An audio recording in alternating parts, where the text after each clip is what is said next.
morning, Layla here. Just getting ready to do my 15-minute ride. I'm just gonna check my oxygen levels. I feel pretty good today. Ooh, 99. So anyways, let's get started here. My 15-minute ride. So the last video I left, I kind of got a little sidetracked, which I can tend to do when I get emotional. But what I really had wanted to touch on was being in the hospital and not being able to see or talk to your loved ones. The ladies that I shared about that I was out with had experienced that themselves. And even just this year, my kid's grandpa, we had to say goodbye over the phone. And we were thankful that he pulled through. They weren't even going to let my husband go see his dad. And they finally let him in, and it helped his dad perk up, give you that hope. Being in the hospital and not even hearing anyone's voice that you know is really difficult. It's not just difficult on the person in the hospital, but it's difficult on the loved ones that are there and could be helping and visiting and lifting spirits for themselves and for those that are in the hospital. So, I really thought about that, like how when you don't have that encouraging word from somebody or that touch, even when you're slightly incoherent or even more, say you're passing, it's still important. It still makes a difference. So I did pull up my trusty Google friend and came across an article about the gift of presence. Not presence like a package, but the presence of just being there. And, just that even if somebody isn't responding, that it does make a difference. Even for me, if I could have got a phone call in and heard my loved ones' voices, I think it would have definitely just helped. It's very easy to get down, and it's psychologically hard on people that can't, like my kids, couldn't talk to me or see me. My husband wasn't even allowed to come in, so I was completely alone, without that kind of support. It can be really difficult to recover. I understand, there's all these protocols and that, they need to be careful. But I also think there was so many things put into place that could have been followed that would have allowed for me and other people that I know to see their families, to say goodbyes in person. For my son, he graduated this past year, and he honestly, he didn't want to go. He wanted to go stand outside the hospital so his grandpa could use binoculars and maybe see him. And that was our talk the day before his grad. And I don't think that those things are ever okay. I mean, you could suit up in a hazmat suit. We would have followed any rule required. Um, but for those outside the hospital who need to, be able to have those last moments or share those things, I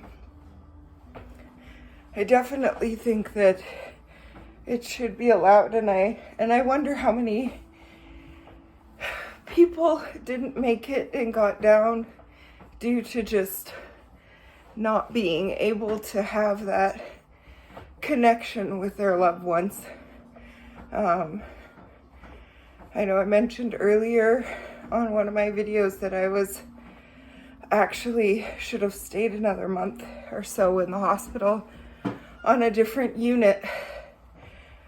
But once the doctor found out I had older kids who could take care of themselves and that my husband would be able to be home and support me, it felt like that would be good for me and that I would recover possibly more quickly, having that support and that connection. So yeah, it is a good thing.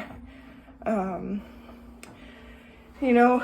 even, like I said, even if it was on the phone, there's some things that definitely help, like letting someone know that you care, listening, sometimes just being quiet with a person, just sitting there with them.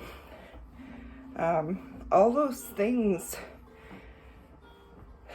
they make a difference for the person who's sick, but also for the person that can be there. And, I keep seeing, even on this site where I was reading about the gift of presence, seeing that it says, stay connected. And how do you do that in these times? Where you're almost trapped in a space where you can't. And like for me, I said, my hair wasn't brushed, my teeth were brushed. I cannot see without my glasses. Everything is very blurry. And I don't think I have my glasses on or couldn't reach them.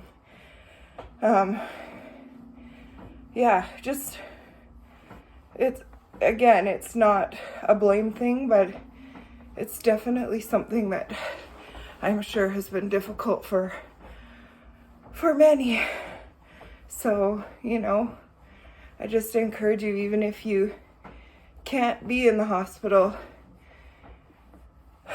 to try and maybe get a phone call in, or I know it's busy, but I think it's important to just try and keep that connection somehow.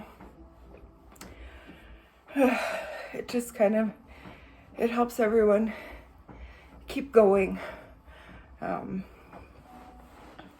So yeah, I just really wanted to touch on that, how difficult, not just for me, but for other people who have lost loved ones or had loved ones in the hospital and been unable to stay connected. I think about that.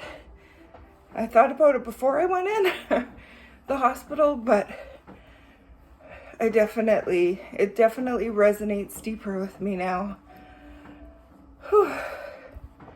9 minutes in.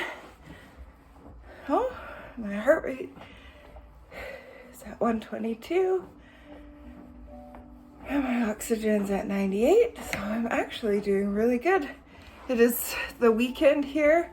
We had a long weekend, so I actually slept until 8 o'clock, which is pretty amazing. Not today, yesterday. Today I was up at 6. My husband gave me a call as he was getting ready to head out to the work site, and just gives us time to, again, stay connected. In all of this, there's been so many ways that people have connected, like I said, with sending cards, flowers, meals, um, text messages, voicemails, Messenger. I wanted to share something that my lovely friend sent me. It's, I guess it's a poem. It says, "Who are you really? You are not a name or a height or a weight or a gender. You are not an age, and you are not where you are from. You are your favorite books and the songs stuck in your head.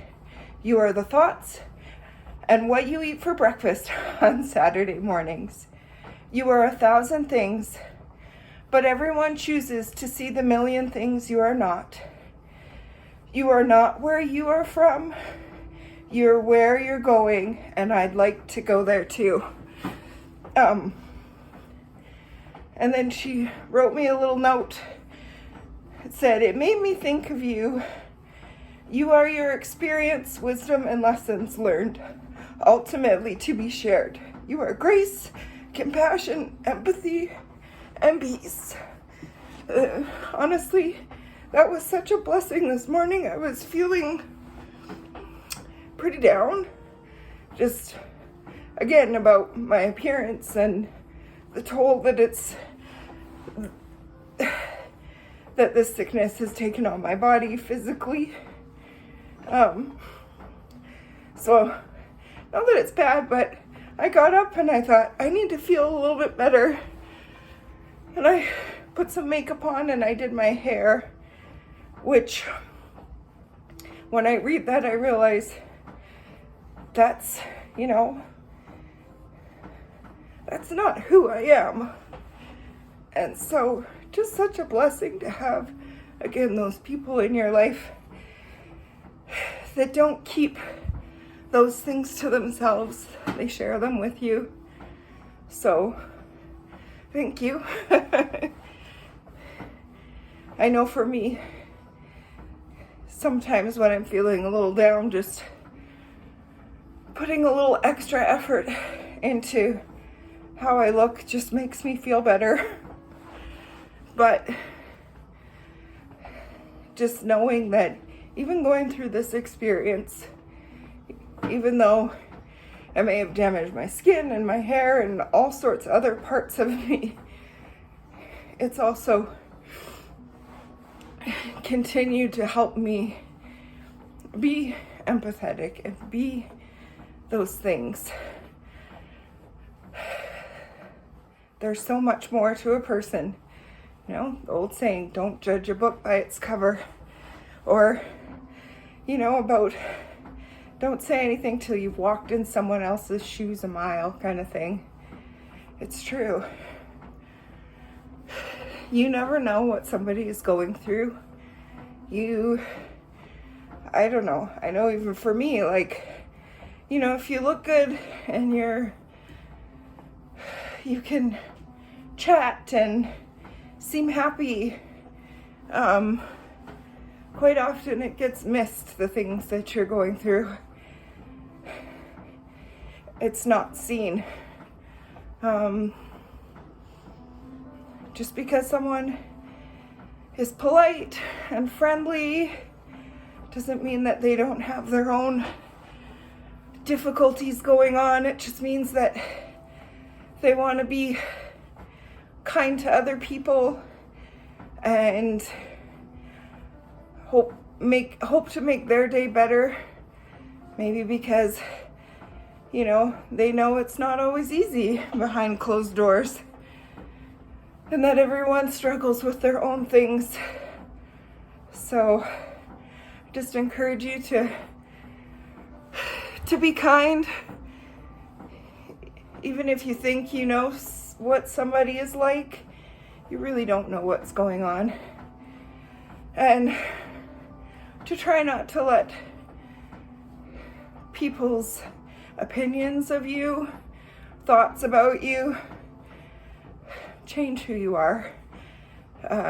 If you are kind and empathetic, continue to be kind and empathetic. And if you're not, try and work on getting there. So, Here we go. There's my 15 minutes. Thanks for joining me on my journey to getting a little bit better. And actually my oxygen stayed really good, 98 all the way through. Yeah, don't be shy to reach out to people, even if there's silence and you're just sitting with them. It makes a difference. So have a great weekend. Take care. Bye.